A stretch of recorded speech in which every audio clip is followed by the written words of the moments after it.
Courage. That's the word that defines today's guest, and the way she found it and then what she did with it is a story I think you're really going to connect with. Today's guest is Jamie Jacobs. Jamie grew up in San Diego with what she described as a pretty normal childhood, but there was nothing ordinary about the work ethic she observed when she was a young girl. Jamie looked up to her dad as he spent his career at Mercedes-Benz, showing up, doing the work, and building a life for him and his family. She watched her dad for years and looked up to him. And then she went out and built her own version of that, always relying on her inner voice to lead the way. Over the next 20 years, Jamie climbed the corporate HR ladder through some of the world's most recognizable companies, from the Four Seasons hotels to Ingersoll Rand and other global organizations. She became the kind of HR executive that organizations called upon when things needed to change: growth, transformation, and culture. Jamie was the person in the room making it all happen. But in 2009, sitting in her big corner office, something shifted. So success looked right on the outside, but it just didn't feel right to her anymore on the inside. So she made a courageous choice. She walked away from corporate HR and built Gig Talent, a modern talent agency connecting elite HR consultants with organizations who need them the most. She hosts her own podcast, The Courageous Choice, and she did it all while raising a young daughter as a single mom.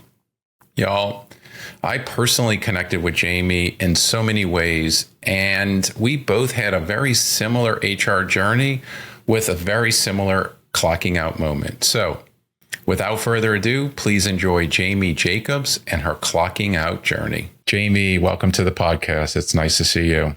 So awesome to see you. I'm excited about it. Looking forward to it. Yeah, me too. And for context, you and I met in person at an HR social. I think it was over 2 months ago now. And I went in, you were the first person that I met. We were there early and we started chatting, putting on our name badges. And I think within seconds, I think there was this connection about our path, our journey, where we are today. And it was almost like I had goosebumps when you were sharing your story and then I was sharing my story. And I was like, wait, it was almost like I was looking in the mirror and was like, wow, how similar our journeys have been. We agreed to be on each other's podcast. So here we are. And I am just so delighted to get to know you even more than what we shared in that conversation, as well as some of the research that I've done since then. Thank you so much, Raymond. I've felt the same way. In fact, I still get the chills. Sometimes you just meet people and you don't really know why, but you're probably meant to meet them. And then, I think through all of these things, we'll continue to discover that. But, the journey, the similarities, the learnings, the wanting to help others, as we started to share kind of the purpose of your podcast, the purpose of mine, the kind of intent behind them, there was so much alignment. And it's just fun to meet those people on the path. It feels like, you're just building this team of people who have shared maybe values and just intention in the work that we do. So I appreciate it and been looking forward to this. Yeah, absolutely. And I always like to kick off with a word that I sit with. And the word that I chose, which probably will be no surprise to you, is the word courage. And when I think about your clocking out journey in your career and when you left HR to start your own new thing, and I think about where I was when I made the similar decision, the fear that I had inside was so great. And the voices that I was telling myself around my ability and my willingness to be successful, and the fear that I had, that fear was real. And so when I hear your story, I can only reflect to what I was feeling at the time. And in hindsight, the word courage is is something that I think we underestimate, but we have that inside of us. We just have to shine a light on it. And I think when I hear your story, that word just really resonates. And I think through our conversation today, our listeners are going to relate to how they can tap into their courage and minimize the fear that they're feeling and realize like that feeling is completely normal, but so is the word courage. Gosh, you hit all kinds of buttons for me, because the fear, I can still tune into it. Like I always could point to like the pit of my stomach, because that's kind of where I feel it. And it's not necessarily rational. It's really the idea of being courageous or being successful despite the fear. Like those are all as possible as failure. Right. I mean, the truth is that the confidence of there really isn't failure, because it's learning and you navigate around it. Right. And so that's been my experience, but that doesn't change that feeling that is at a very root level. And quite frankly, keeps a lot of us from taking action. And so that's where the courage comes in. On our team here, the way that we frame that is feel the fear and do it anyway. Right. Yeah. And so it's not about necessarily eliminating the fear, because that can drive us, that can warn us, that can make us, just ask another question. But that doesn't, but what we don't want is for it to prevent us from taking the action. So Jamie, I'd love to start from the beginning with your origin story. Tell us, where are you from and where'd you grow up? Oh, so fun. So I grew up here in the San Diego area of California. Really kind of stayed pretty consistent. I have one sister. My parents were married and stayed married, and it was fairly consistent. Lived in the same place, went to the same schools. I was an athlete, so I played all the sports. Danced for 10 years, soccer for 10 years, basketball, volleyball. That was really fun. My dad and I were super close. Neither of my parents had gone to or finished college. And he was a general sales manager for Mercedes-Benz at a dealer level for 25 years. So he was kind of known in San Diego. He's like the Mr. Mercedes, and he was like a scratch golfer. So between those two things, he got to play a lot of golf, and that was kind of his identity. And I grew up with him, who was just a really great personality, very much focused on relationships.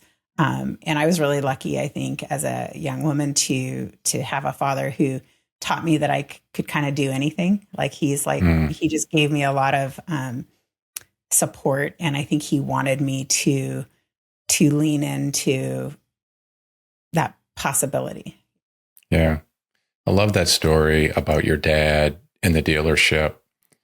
Did you hang out in the dealership and get to see him do his thing and just kind of run around? I bet that was fun. It was super fun. And then I was in high school, I was a receptionist at one of the dealerships.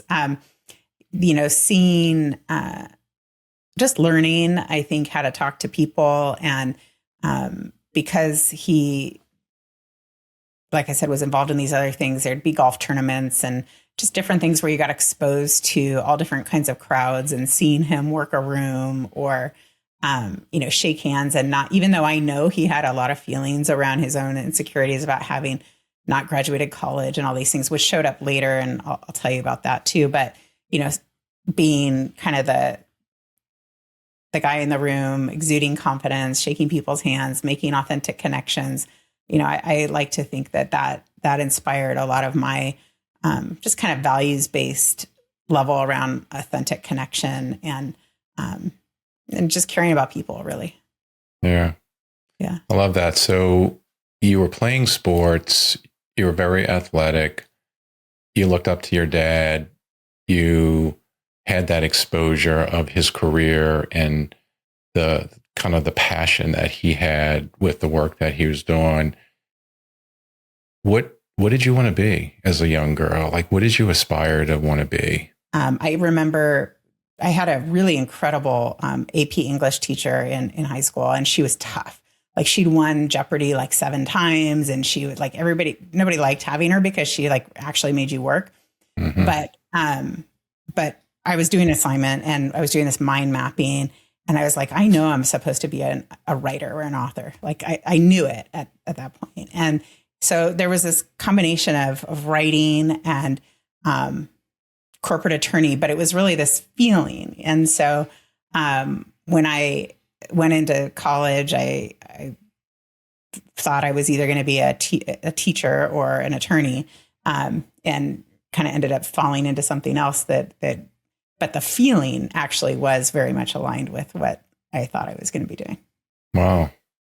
That's pretty cool at such a young age to recall a feeling that you had about something that you were called to do. Like, where do you think that came from? I kind of operate very, I know there's words for these things and I don't know them all, but it's almost like a knowingness. And I don't always know where it comes from. Now, as I'm older, I start to like really lean into it and speak to it. And then therefore I can hear it more directly.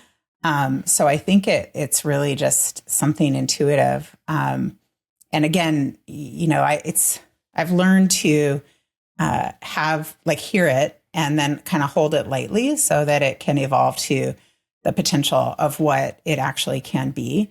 One of the things that was pretty material for me was this recognition of what we can expect for ourselves, like what we can see for ourselves or imagine for ourselves actually is really the only limitation that we have. And so if we can, yes, do we have a vision or goal? Like those are really positive things. But if you're holding on to that too tightly, it could actually have the adverse impact of being a cap or a limitation that is unnecessary. And so I use the words like have a goal and hold it lightly because what is possible may be bigger than what you can imagine today. That's so interesting. I love the intention around you connecting to this feeling at such a young age. And I think about like that word courage and, knowing that you came from parents who didn't go to college. They were hard workers in the work that they do. But it sounds like you were just very intentional about what your interests were. And you acted on the feelings that you had that were related to your interests, whether it was writing or law.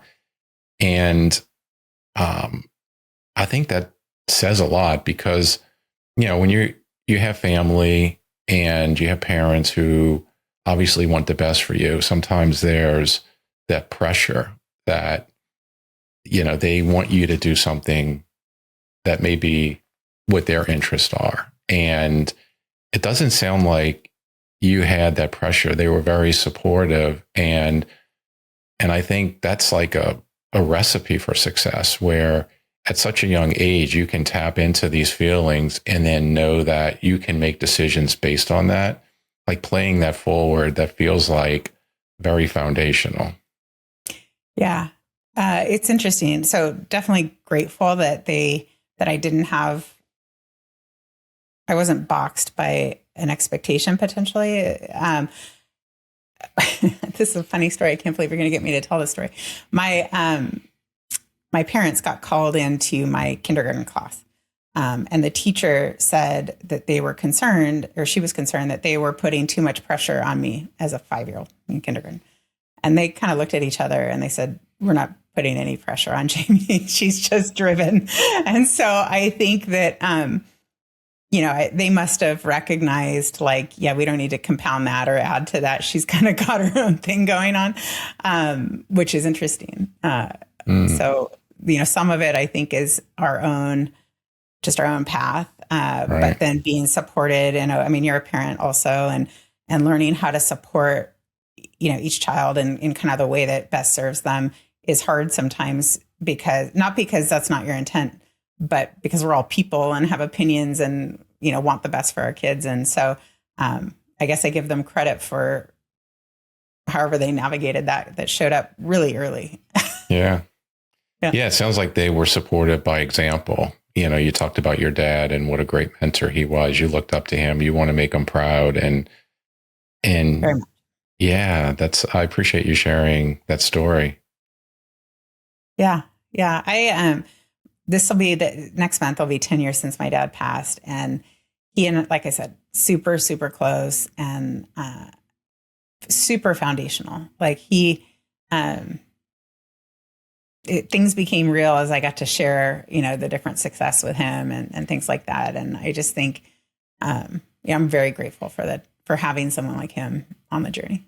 That's nice. Yeah.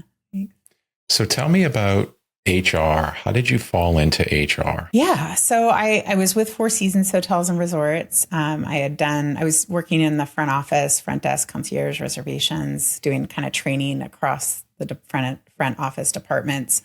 Did an internship in public relations with them. And then a role came open and I transitioned into HR. And as I started to learn what it was, I just was motivated to grow and had some really great leaders that I'm still friends with today. That was kind of it. And then I just started on this path. I think one of the instrumental steps was I left Four Seasons because I moved up to Orange County for a while. And I took a job with Ingersoll Rand. And it was such a great organization. They had really structured leadership. I had done leadership development program at Four Seasons. And then Ingersoll Rand had like an emerging leader. They had, multiple levels of leadership development. And I was part of their emerging leader program. And, those kinds of things, they just expose you again to things that, beyond what you know. Right. And so, traveling, to Chicago or wherever it was and being with other leaders from throughout the business and really understanding like the complexity of a business like Ingersoll Rand that has lots of different brands and, it's kind of a conglomerate and best in class in many ways. Those things are foundational. And I think about, how I think about the obligation as we bring those behind us, because I don't know if everybody gets to benefit from some of those like structured development programs. But so I went to Ingersoll Rand. I did a regional HR role. Actually, I got hired as a generalist, and 2 weeks in, my boss went on leave and never came back. So I ended up doing kind of her role and then a plant role with 4 unions in one location. And just kind of throughout my career, the theme was like just thrown into things like, this is broken, go fix it. We need to build something new. We're doing a big M&A. I just wasn't the sustaining person. And I think that goes back to having great leaders who kind of saw both my potential and I'll just say my limitations. I had a boss. So I started working young. When I was before the Four Seasons job, I was working at an insurance brokerage. And Carol, who was my boss there, she said, Jamie's the best employee you'll ever have unless she's bored. And then it's a problem.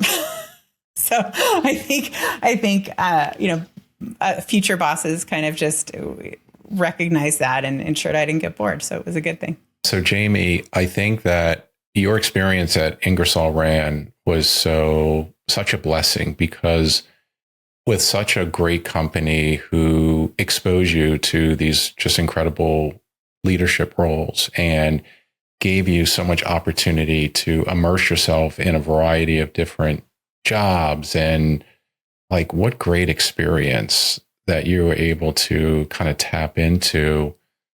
Like when was the moment when you knew it was time to make a change? Because, when you're in HR, I'm making a big generalization here, but there's an expiration with an assignment. And if you're not put into a role within a company that sort of re-energizes you, then it's like, okay, the work that you hired me to do is done. And unless you give me some great project, I'm going to have to leave. And that's just the nature of this industry. And I wonder, what was the catalyst that made you leave? So I give them a lot of credit. I probably could have stayed longer. It really wasn't their fault, because the reason I left was I had started my MBA, they were wonderful to support me in, and I got a call from Four Seasons to come back. So I got a call from Four Seasons to come back, and that was like my family. I mean, I had been there 5 years, and I don't know if you've worked in hospitality, but like hospitality people are fun and you work like 24 hours a day. So you truly become like really close. And so they called me and I went to the Four Seasons in Newport Beach. And I was really excited about it. And the first day that I get back, you'll appreciate this because in hindsight, I don't know if I ever actually was an HR leader. I mean, obviously I was an HR leader, but I think my value is kind of maybe in different areas. But so I'm back the first day. I'm the assistant director of HR. I'm sitting in my office. This woman comes in with a complaint about that a bellman is talking about them having relations. And I'm sitting there. I'm like, okay. So I talked to her and I talked to him, and he basically explains that they did, and this is what happened. And he gave me a lot more information than I really wanted to know.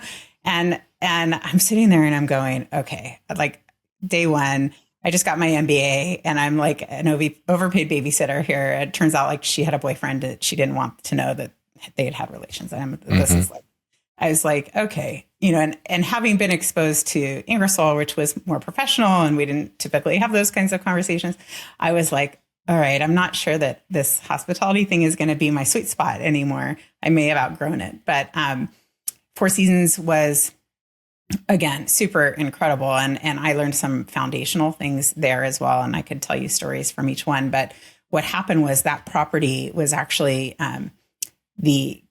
it was owned by the Irvine Company, and they were deciding to run it themselves. And so there was, because of that management change, there were some policies and things that like they didn't want us to book business past a certain date.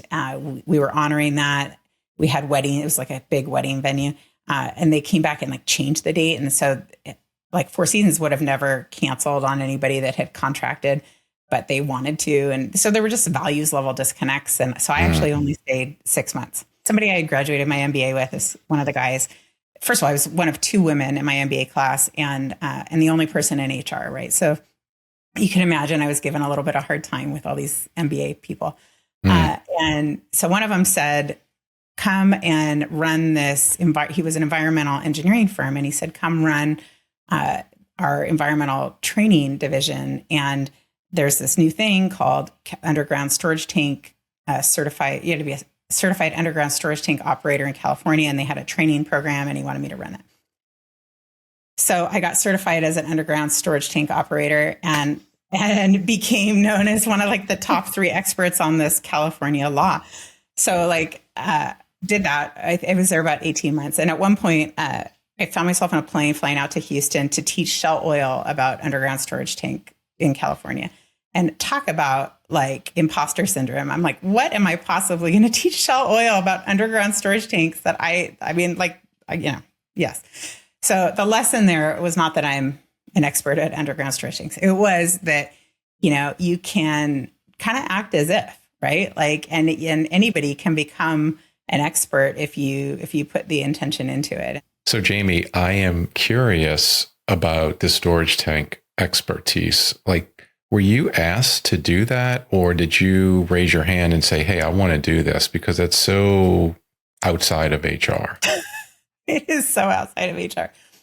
I didn't raise my hand. The opportunity showed up, and I think, I'm just a person who, unless like I'm thoughtful in saying yes to things, but you kind of think what's the worst that can happen, and it probably does tie back to the lessons with my dad of like, hey, you're capable and you can do anything. So sure, I can be an underground storage tank operator expert in California, and so weird. But yeah, I think, I can't tell you anything about underground storage tanks, by the way. So I hope nobody asks me, but I did meet some great people figuring it out. Yeah. Well, I have to say, I think that like when I think about HR, part of the value that you can bring is being able to relate to the workers. And when you're doing work like underground storage tanks and you really understand what it's all about to the point where you can travel to train other companies about that specific thing, then I think it builds trust among the workforce that you're supporting. And so it makes total sense. But what I'm hearing is that I go back to this word courage, that you're not afraid to take on like something completely new. And you had that imposter syndrome, but you overcame that over some period of time when you became the expert. I think that's pretty cool. Yeah, and I advise people on this a lot. I had to walk in the room that day and act like I knew it, or act like I knew enough to be there, and in today's world, it's actually a really great climate to welcome co-creation. None of us are the expert exactly at what's happening right now. And probably it was a false premise that I had back then about needing to be the expert. But I think that especially today, it's really about, do we know how to innovate? Do we know how to think beyond the constraints that we see or believe? Are we able to inspire that of others and imagine possibility, and then to co-create together and to look at things like a collective experiment? Because it's like, make this decision and then let's see what's happening and then adjust, right? And so I can't tell you how many conversations I have about people about their own journey, and many of them are thinking about clocking out, as you say. And I say, look, this doesn't have to be a permanent decision. Like, it's just a decision, and you can always make another decision. So I think that's part of what, gaining that confidence of, hey, if I make a bad decision, I can make another decision, right? I don't become victim to that bad decision or Right. that decision. It's not a permanent situation. And so I think it's all of those things, and yet many of us have moments learning from you and in your growth journey and in your founder journey. And then how did your company evolve? And then it became bigger than you might have expected. And, like, how do we learn from others the possibilities and then stay true to what is authentic for each of us? Because I think, we, as much as you and I want to help anyone that we can on their own journey, we can do that by showing possibilities or questioning potential self-limiting beliefs. But only they really know, and each of us know kind of really what is in alignment for ourselves. And that's the part that other people can't answer for us. Yeah, that's so well said. So, Jamie, when was the moment when you came to the realization that HR wasn't going to be the career that you were going to continue to go down? Like, when was it a defining moment, or was it a culmination of a period of time? It's funny because I still think it is in some ways. I have like a driving just interest in learning and trying to solve. I'm a problem solver, right? That's, I think, what it is. And I was a single mom for 10 years in my journey. I think at one point, like, my identity was single mom, corporate executive. Then I wasn't single anymore. And then I wasn't really a corporate executive anymore. And so then you go, okay, well, how do you answer the question? What do you do? And, it's not about identifying as the HR person or not. For me, the HR really became a community. So, I was the president of the NHRA Orange County and then the national president, and involved in, I have a values level belief of contributing to the communities that you're part of. So for me, that would just happen to be HR professionally. I think I always knew I was supposed to build something bigger than myself, but I didn't know what that thing was. And so when I started, I had a really cool opportunity. I was the head of HR for a fast growing organization. We'd grown from about 150 employees to 675 in like 12 months. And I was the first HR person. So we built the whole thing, and it was amazing. And then there were some regulatory changes and things like that. So we were contracting, and I went to the chairman of the board and I said, I just think if I wouldn't be doing my job if I didn't tell you that I don't think you need my role. I had this amazing team. We weren't building anymore. I'm a builder. And that was kind of how I started to kind of really architect my exit. And I can remember very specifically at that time when I was trying to make a decision. And someone said to me, they go, you know what the answer is. And I did know what the answer is, but everything in your body like wants to, like, it's not comfortable, right? You want to stay safe. You want to get the paycheck every 2 weeks. You want to, I talked about fear and weird money things and all that's coming into play. And yet I did know that there was something driving me towards this broader thing or purpose, I guess, around building something bigger than myself. And so, so I did. I took 3 weeks by myself, like in solitary kind of, and just did a lot of thinking about what was in alignment at the time, and ended up writing a book on culture and doing some consulting work. And it was through giving that space that I think it led to the problem that we could solve by launching Gig Talent. So it's those steps in the journey, Wow. That is awesome.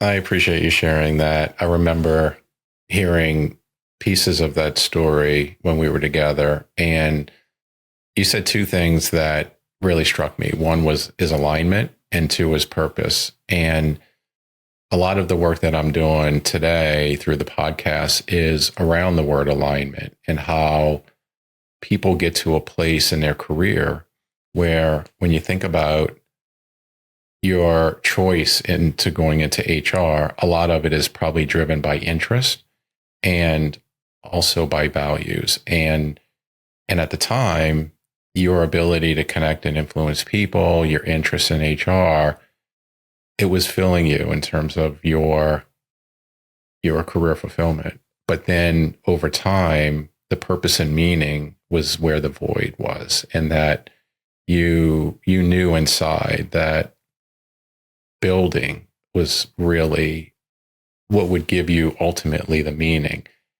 Yeah. And so now it's like you have the purpose of building and creating this new company that, like you said, is going to be bigger than what you could ever imagine. And then it aligns with your values and your interest. And so then it becomes, how do you lean into the courage to know that this is what I'm called to be? And while I have a successful HR career, I'm making good money and all the things, I'm caring for my family, there's something bigger that you're called to be. And I love that, comes back to that, sort of like that inner voice. So many people they quiet that voice because of fear. And they're like, I'm on the outside, I have all the things. Like, I should be grateful for where I'm at right now. I have the title, all the work that I put into this career has paid off. Like, I've arrived. But deep inside, there is sort of this nagging voice that's like, but there's meaning that you're missing out on. And so I love how you listen to that voice and you made the leap of faith. It's a continuous process. And Raymond, I think you're kind of hitting at like it's a sensitive thing. It's almost this, because it doesn't stop, right? It's not like it's not done. I haven't arrived at the new plateau or whatever. I think the shift starts to become not a fear of failure. I don't know that I really had fear of failure, but it's almost like fear of success. Like, what does that actually look like? What is that? It's one thing when it's, I talk to people about, like, when you work in a system, you work in an organization, there's a structure, you can see like what that next level of achievement or growth is, and what comes with it, and all the things, and managing your energy in somebody else's system, and all the things with that. And I did that for a long time. That was how I was defining success. And like, now we don't have that, right? And so this idea of it's not money, that's not the driver for me, but really being intentional about managing my own energy so that I can, I don't know, step into the both opportunity and responsibility to have this become, I feel like a vehicle to help this become what it's meant to become on behalf of all the stakeholders that we add value to. And so you're hitting right at like that. That's like an active thing for me right now, for sure. Yeah. Yeah. I appreciate that. And it is a journey. And the journey that you're on right now is there's uncertainty. Like there's a roadmap and you can only control what you can control. But when you are aligned with your purpose, values, and interests, and those three things are connected, then you have that confidence in yourself that anything is achievable, and you can go as far as you want to go when those three things are aligned. And it's never perfect and it's never linear, but that, like you described, the energy, when you're putting out this energy that has those aligned, that sort of alignment between those three things, then when you're in the moments where it's really tough, it's not insurmountable. Like you can muster whatever energy you need to overcome it. And things just they become easier to overcome when you have alignment. And so I think it's pretty cool. Yeah, I feel so blessed because one, even though I'm working like 20 hours a day and more than I have really ever, it doesn't even feel like work. So that is a thing. You know, I have my friends going, "Are you okay?" And I'm like, I'm solving problems and building, and like I'm fully in alignment. So to me, it's very much in flow. My team, we were here doing a strategy session last week and talking about being in flow, and so very much in flow. And then really, like, extremely grateful to have incredible people around to call in those moments where you go, okay, I'm not sure what to do about this, or there's a couple of paths here I see, and I just need somebody to talk through it with. That having supportive people around you, as well as people who will call you out. You talked about identity and the identity of an HR professional. Like there's a period where you go through this kind of transformation where you were an HR executive, HR professional for decades. And the shift from HR to entrepreneur is something that doesn't happen overnight. And when you're starting a completely new thing and you're building, and it's building in uncertainty versus how you describe, which is building in the corporate environment, it's really hard to do that. Like there's a period of time that takes for you to overcome. And I wonder, how long was that for you? I have some friends who are CEOs, and we'll be talking, and one in particular, he said to me, he's like, "Jamie, that's not HR." I'm like, "Well, that's what I think HR is." To me, HR are business people who happen to bring the organizational leadership and people lens to your business strategy, right? Like if you talk to me about HR, I'm not thinking about like hiring and firing and whatever. Like, yes, of course but to me, that's like equating, saying to your CFO and then asking him about like AP and AR and whatever like that. It's so I struggle with some of that, but for me, I think the truth is the story I told you about selecting my majors in college because it allowed me to have the least amount of math. That's the skill there is about figuring out the system and making it work for you. And so like in corporate, okay, what do I need to do to excel and get promoted and be included in the opportunities and on the cool projects and whatever? Like I figured that out. Right. And then and you contribute, like it doesn't just get given to you, you earn it. But that was the game, and I figured it out and made it work for me.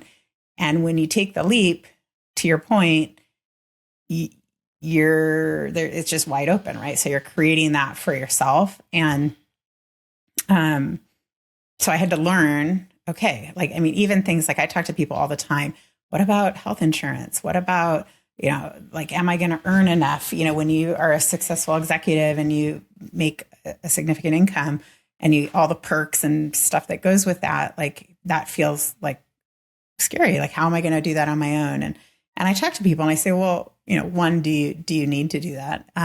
And two, like, well, you're not going to probably pay 50% of your taxes because you're going to have different like it's a different game. The structures are different. You have to learn how that looks for you and what's really important. And so for me, that I think I'm still learning it. Maybe it's a challenge of like figuring it out. And then, okay, how do we make that work? And probably does go back to my dad. I mean, this is such a circular conversation, but thinking it probably does go back to my dad of like, yeah, of course, kid, you can figure that out. Of course, if anybody can do it, you can do it. And so, it might sound crazy because it's really nice to say that, but that doesn't make it true. But I think if we believe that for ourselves, then you find a path forward. What came to mind for me when you kind of described that shift from HR to entrepreneur and business owner is there is a learning curve for sure. But one thing that I've come to really appreciate is someone similar to yourself worked, a couple decade long HR career and then left my corporate job to start a new company, is that as I sit here today, having that HR background has made me an incredible CEO because at the core, you're always going to put people first. Every conversation you have, whether it's a performance conversation, you're leading with how are you versus, hey, let's talk about how things aren't working. You're not going to the assumption that the performance issue is related to something they're doing bad. You're first asking them, tell me about you, like how are things going in your world? And that is not something that is innate with CEOs who are running businesses because it's ultimately about the numbers. It's about the results. And so I feel like that foundation that we share is a differentiator in how you lead people. Like we have very little turnover in our company. I mean, I can feel it. You're connecting with the whole person. And it's not just on the employee front. It's true with clients. It's true with partners. It's true with, other stakeholders that you rely on. And if you can be kind of human first and actually connect, you're going to make deeper relationships. You're going to, with employees, hopefully inspire that discretionary effort because you tap into their own purpose and feeling of productivity. There's a sign over there that you can't see that says productivity is the basis for morale. And it was one of my dad's things that he always talked about. And productivity doesn't have to mean something necessarily work related. It could mean I got out of the house today and went out and put my feet in the grass, or I took the dog on a walk, or whatever. But I can tell you if you don't get out of bed and don't feel like that's not going to make you feel good. But when you do things that contribute to your life or others and feel productive, you feel better. And so I think that shared lens of seeing the human first and then understanding whatever the secondary things are that you're trying to do. I think you're right. It's a differentiator and hopefully a competitive advantage on a lot of fronts. Yeah, I totally agree. So Jamie, tell me about Gig Talent. What is the business model? Where are you in your journey with the company? And what are some of the challenges where you sit today that you're having to overcome? I founded Gig Talent with a co-founder in 2019, and I bought her out at the end of 2024. And since then, I've been on this really intentional journey of what do I want it to become and kind of getting clarity around the vision of what we're building. And since then, I've just had an amazing team join. And what happened was I had gone out on my own. I had a bunch of friends who were CHROs, and they said, I want to do what you're doing, but I'm afraid. And as we've already talked about, that like hit a button for me, right? Because while I don't think everybody should be a consultant, I also don't think any of us should not do what we want to do because we're afraid. And so I'm listening to them. And for some of them, the next sentence would be, and I hate my job. And I'm like, okay, we got to figure that out. So, and in California at that time, laws were changing around companies engaging with independent contractors. And I was like, we can solve this, right? We can solve that fear as a perceived barrier of entry because they didn't want to do sales and business development. And we can solve for companies, how do they know who's good and what they're good at, and then handle the compliance side of things. And so that was really what it started. It was like, we can help be that connector of great talent to the work and helping people do the work they love. And I just believe when you get people who are doing work they love, they're going to be better at it. They're going to get better outcomes. And so it's better results for the organization. Fast forward, right? COVID happens. In 2019, I was having to explain what fractional meant and all of those things. Now people get that. More than 50% of the workforce is engaged in the gig economy in some way. People have really thought about the role that work plays in their life. And so now there's a new class of talent that companies have access to. And at the executive level, we call them executive entrepreneurs. They're people like you and I who have chosen to leave their corporate experience and create a practice doing whatever it is that they love and are great at. And so what gig talent has become and is quickly becoming is the firm that companies can turn to when they need the best talent to help them solve the problems that their organizations are facing. And so we have a collective of hundreds of executive entrepreneurs across the US, a small presence in UK and Germany, of people that are doing that in independent practices. We have a group of strategic partners that are companies. We have 3. So one is an AI, everything from advisory to building custom tools. The founder of that business used to run Tableau. So when you think about credibility and bringing credibility to AI and technology, I couldn't have a better partner. He was here last week teaching my team. We're all building our own agents and doing these things. And I go, guys, you realize we're being trained on AI by what they call the Navy SEALs of AI. Like, we're so lucky. So we had that. We have a Vendy, which is a diagnostic tool that is helping companies map workflow so you understand how work is actually happening today so that you can optimize it in the most efficient way.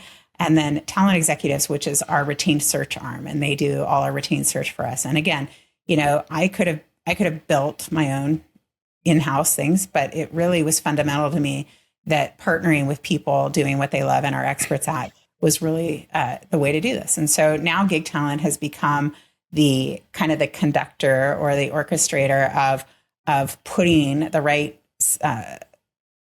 people or the right solution together for our clients.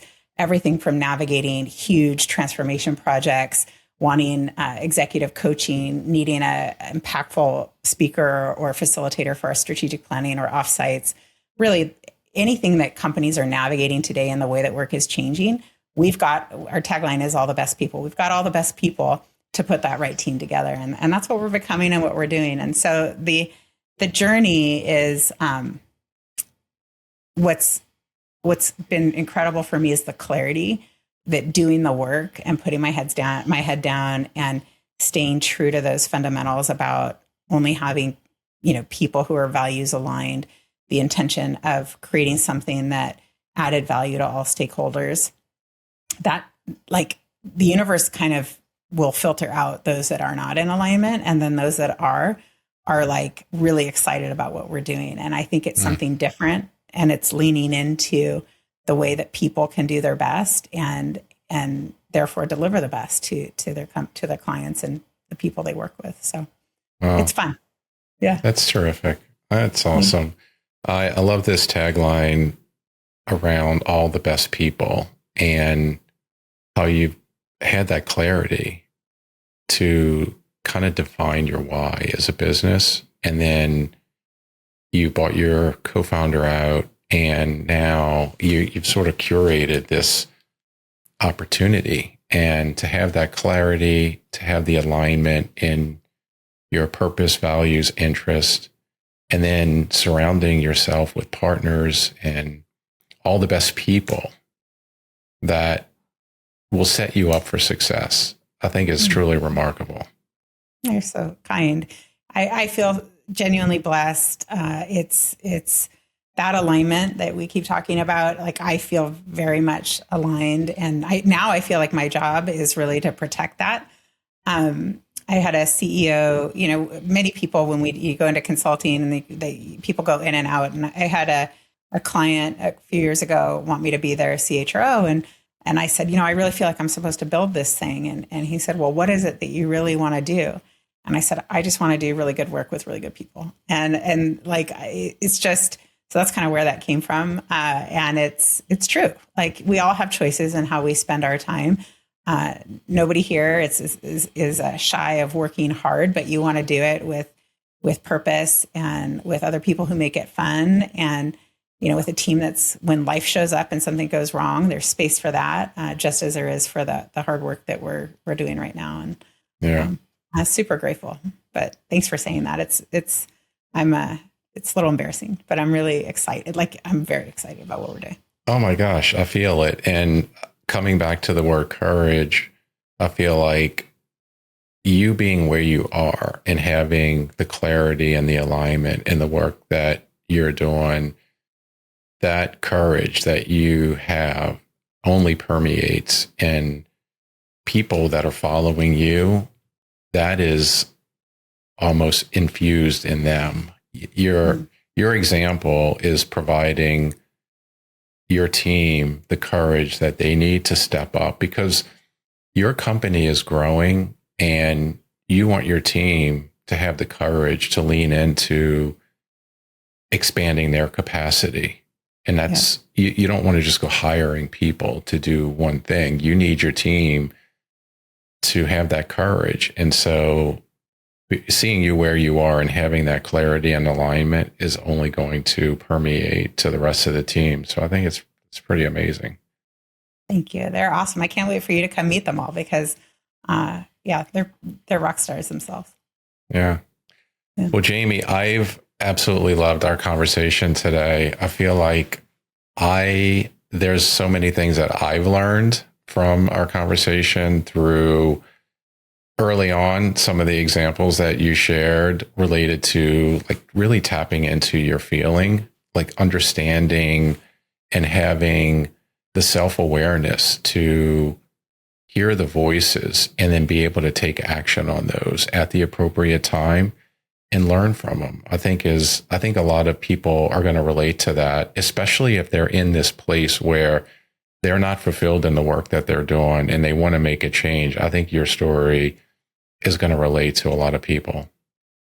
I hope so. I wish for everyone that the recognition that they have choice and they have agency and there are other options. I think you and I might have even talked about this when we first met, but this, on a personal level in relationships, like you only know what you know. And then when you meet someone like my husband, who is this incredible partner, and you have a different kind of relationship where you make each other's life better and you don't waste any energy on like stupid stuff, and you just enable each other to be in flow, and like it's magical. And you can have that in personal relationships, and I hope everyone does, and you can have it in your work.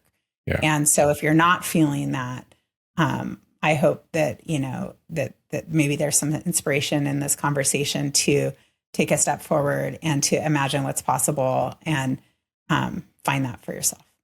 So well said. I'm going to share your information about your website, Gig Talent, your LinkedIn profile, so people who hear this and they want to reach out to you, I'll share that in our show notes. Thanks again. I really loved our conversation. So fun. I can't wait to see you soon. Thank you so much. Thanks everyone for listening. Until next time. Hi everyone, it's Raymond again here. I want to take a moment and say a special thanks to our sponsor, Career Minds. They're a global provider of workforce solutions.